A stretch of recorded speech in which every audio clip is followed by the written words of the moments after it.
Teman-teman, kali ini kita ingin diskusi tentang risiko dari aset-aset keuangan termasuk saham.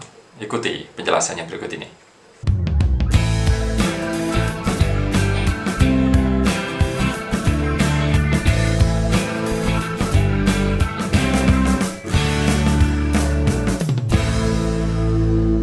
Halo pemirsa, saya Arif Widianto, founder bolasalju.com. Jumpa lagi di edukasi bola salju. Teman-teman, kali ini kita ingin diskusi tentang risiko dari aset-aset keuangan termasuk saham. Ikuti penjelasannya berikut ini. Ya teman-teman, semua aset keuangan atau semua keputusan keuangan itu akan punya risiko masing-masing. Kalau kami telah mengungkap kilasannya di episode sebelumnya ya, risiko itu bisa datang dari satu, asetnya itu sendiri atau bagaimana aset keuangan itu bekerja atau dibentuk atau memberi nilai, itu jelas akan punya resiko sendiri. Resiko yang kedua datang dari siapa yang menawarkan, yang mengelola, yang melaksanakan kegiatan aset keuangan itu sendiri. Itu dua. Yang ketiga, risiko menurut kami datang dari kita sebagai investornya, sebagai pemiliknya, ya. Nah, itu konsep umumnya. Jadi, risiko bisa datang dari asetnya, dari pengelolanya, dari kita investornya. Tetapi mungkin ada juga dari wilayah luar ya, misalnya environment, ekonomi, kondisi internasional geopolitik juga mengundang resiko, tetapi resikonya akan terefleksikan ke aset keuangannya sendiri. Maka kami tadi menyederhanakan bahwa resiko datang dari asetnya. Asetnya ini kan bisa dipengaruhi ekonomi, bisa dipengaruhi kondisi negara, bisa dipengaruhi geopolitik. Nah, menurut kami sederhananya gitu. Nah, ini mau aset keuangan apa saja, baik yang sering kita diskusikan di channel Bola Salju, mau saham, mau deposito pun yang Anda kira aman, mau properti, emas, aset keuangan finansial yang baru seperti P2P, kripto, aset crowdfunding, aset tadi emas sudah ya, aset yang baru-baru lainnya. Atau sekarang juga ada aset semacam investasi luar negeri tetapi bentuknya derivatif, atau Anda berinvestasi juga di saham luar negeri langsung dari broker di luar negeri. Itu semua punya risikonya yang datang dari itu tadi, dari asetnya, dari pengelolanya. Contoh aset-aset yang mengundang risiko dari jenis asetnya sendiri, misalnya yang gampang kita pahami, emas misalnya, emas fisik apalagi, tentu ada risiko penyimpanannya, kehilangannya, atau kerusakannya. Properti juga itu bisa mengundang resiko. Kita nggak ngomong investasi ya, ini kita ngomong keuangan ya, keuangan secara umum yang sekarang kita pahami ada dan kita manfaatkan. Katakanlah kripto jadi jenis keuangannya sendiri sudah sangat berisiko tinggi karena ketidakpastiannya itu sendiri, dan masa depannya juga kita nggak tahu. Bagi saya yang mau percayanya, bagi pihak lain yang punya pemikiran tertentu tentang misalnya itu akan dipakai sebagai mata uang dan lain-lain, ya mungkin mereka punya anggapan positif. Tapi bagi pihak lain yang itu peluangnya masih masih belum tentu, karena harus melibatkan suatu kendaraan global, mempengaruhi suatu flow keuangan yang lebih besar, itu tentu menganggapnya beresiko. Seperti itu, belum lagi hal-hal yang lain. Lalu jenis asetnya, P2P saya kira juga, crowdfunding juga dari jenis asetnya, seperti itu. Nah, kalau kita bertanya, apakah saham dari jenis asetnya juga punya resiko? Ya, kalau sahamnya itu saham berisiko dari perusahaan-perusahaan berisiko, itu tentu akan berisiko tinggi. Tapi kalau sahamnya itu adalah dari perusahaan-perusahaan yang produknya kuat, produknya terkenal, keuangannya kuat, at least sejauh itu ya, tidak rugi atau tidak berkembang nggak apa-apa, katakanlah tidak rugi, tentu tidak beresiko jika kondisinya seperti itu.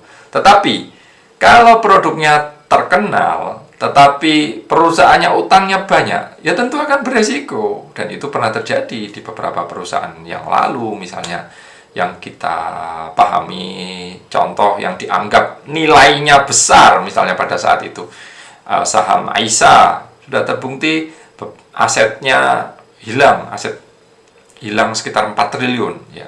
Itu fakta real di bursa kita dan banyak saham yang lain. Yang terbaru adalah Sritek, konon nilainya besar, ternyata masih berisiko karena mereka berhutang besar ya. Nah, itu contoh-contoh bahwa asetnya sendiri itu bisa mengundang risiko. Di saham parameternya akan sangat dinamis. Di saham Anda perlu ketelitian, Anda perlu analisis yang bagus, Anda perlu data yang bagus, Anda perlu kemampuan untuk melihat hal-hal yang tidak terungkap secara nilai. Karena ini nyata. Sebagai contoh, bagaimana mungkin nilai hilang 4 triliun? Itu sebagai contoh tadi. Disclaimer ya, saham yang tadi ini juga bukan ajakan menjual atau membeli saham-saham yang kita sebut di video ini ya. Saham Aisyah sudah aktif lagi, dikelola oleh manajemen baru.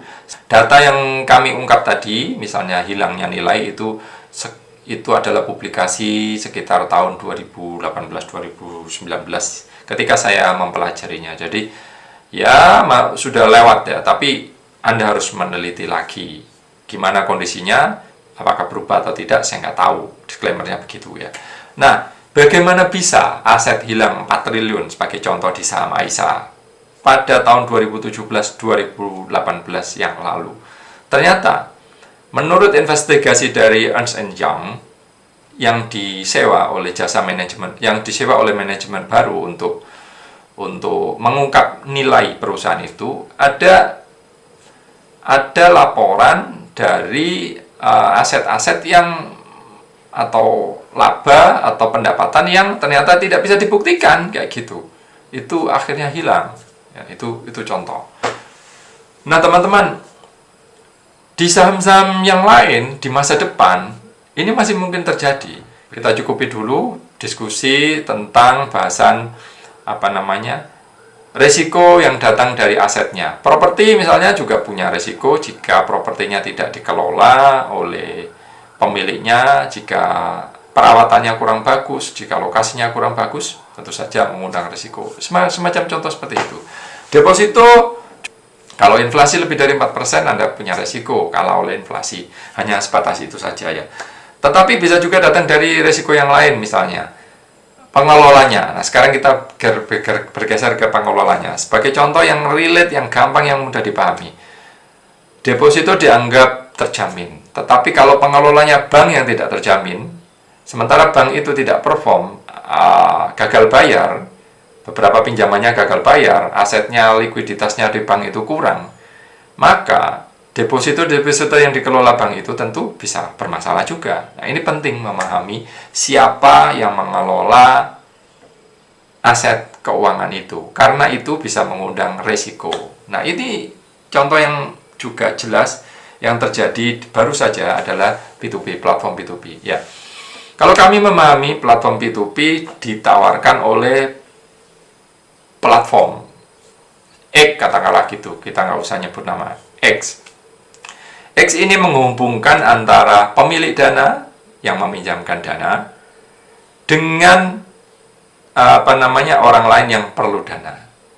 Nah, di platform P2P yang menilai kualitas dana atau peminjam, ya biasanya pengelola. Nah, ini bisa beresiko jika pengelolanya tidak prudent, jika pengelolanya tidak tidak jujur, tidak terbuka kepada pemilik dana, sehingga atau dalam perjalanannya misalnya ada gagal bayar, ternyata masih diputar lagi untuk pinjaman selanjutnya. Secara teori dana masih tetap tumbuh. Secara angka, bunga masih mengalir dari peminjam ke pengelola dan kemudian dialirkan ke pemilik dana.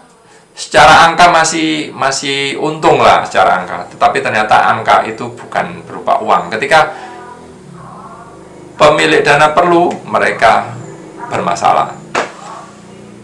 Nah, itu sebuah contoh, dan ini juga bisa berlaku di deposito juga. Misalnya ada beberapa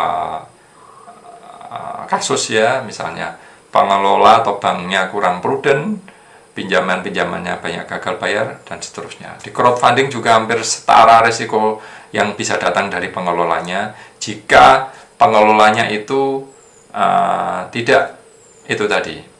tidak terbuka menyampaikan pesan secara real, sehingga angka-angkanya kelihatan bagus tapi nyatanya bermasalah kayak gitu.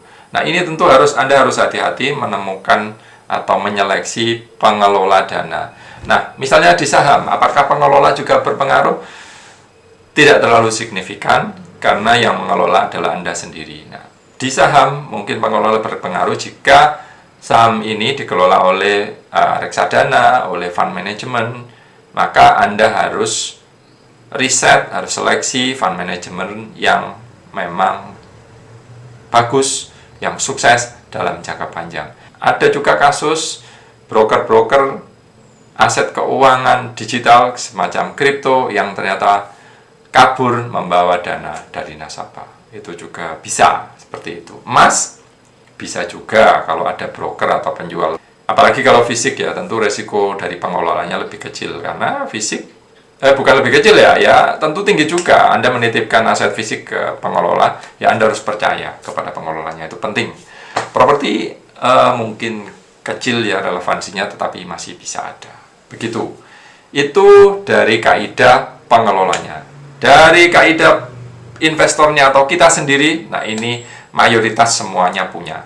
Ini ya katanya kalau pakai prinsip fotografi ya. Fotografi itu unggul bukan karena alatnya. Fotografi itu siapa orang di balik lensa yang mau trade. Nah, ini juga berlaku di investasi ya teman-teman. Anda yang menekan tombol beli, Anda yang memilih aset investasi, Anda yang kepengen aset hot, Anda yang kepengen aset populer, Anda yang tergiur keuntungan cepat, itu semua yang menggerakkan resiko Anda sendiri yang hanya bisa.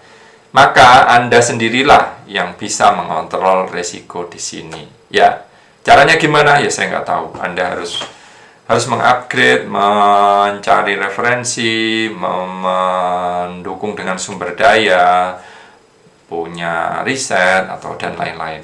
Ya, saya kira cukup edukasi kali ini tentang resiko-resiko dari aset keuangan. Semoga bermanfaat, semoga cukup jelas. Jika ada pertanyaan, silakan isi komentar. Sampai ketemu di edukasi kami berikutnya. Terima kasih.